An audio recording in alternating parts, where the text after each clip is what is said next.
അപ്പം നമുക്ക് കുറച്ചധികം ചക്ക ഇട്ടിട്ടുണ്ട്. അപ്പോൾ പരിക്ക് ചക്ക ഞങ്ങൾ 2 സെക്ഷനായിട്ട് വേവിച്ച് വെച്ചിട്ടുണ്ട്.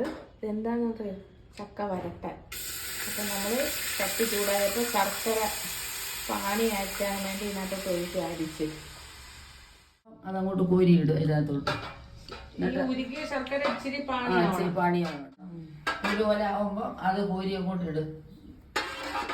തട്ടിയിടും. അറിയത്തില്ല, എനിക്കെല്ലാം അറിയാം. പിന്നെ അമ്മ അറിയാം. ഒത്തിരി ഇഷ്ടമാണ് ഇത് പായസം വെക്കുന്നത്. എനിക്ക് ഇഷ്ടമായി, തിന്നാൻ ഇഷ്ടം ചക്ക.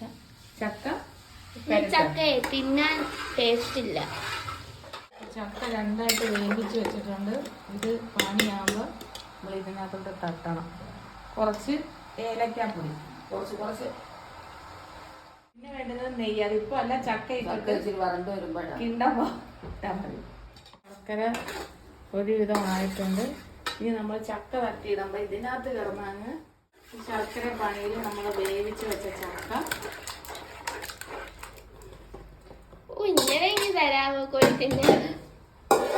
ചക്ക തീർന്നിട്ടില്ല.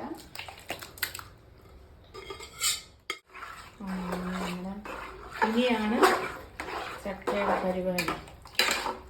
ഇതിന് വഴണ്ടി വരണം അല്ലേ? വരട്ടിയിടുന്നു.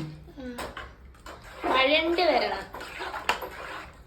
മുട്ടിന്റെ ഭാഷയിൽ അങ്ങനെയൊക്കെ പറയാം. ഇനി വഴട്ടിയിട്ട് കാണാം. അതാണ് നമ്മുടെ ചക്ക വരട്ടിയത്. ഒരു ഉള്ളി ചക്ക ഇത്രയായി കേട്ടോ.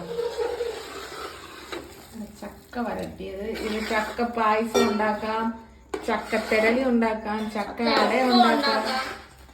അങ്ങനെ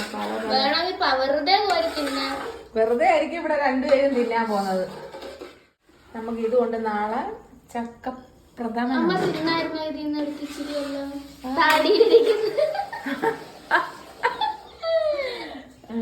ഇച്ചിരി എടുക്കുക. ചൂടാ.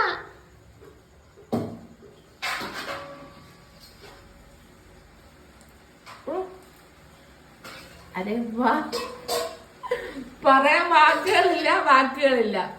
ഇപ്പൊ എല്ലാരും ചക്ക കിട്ടിയാ ഉണ്ടാക്കി നോക്കണം. അപ്പൊ നാളെ ചക്കയുടെ അടപ്രഥമനുമായിട്ട് വരുന്നതായിരിക്കും. അപ്പൊ ടാറ്റാ.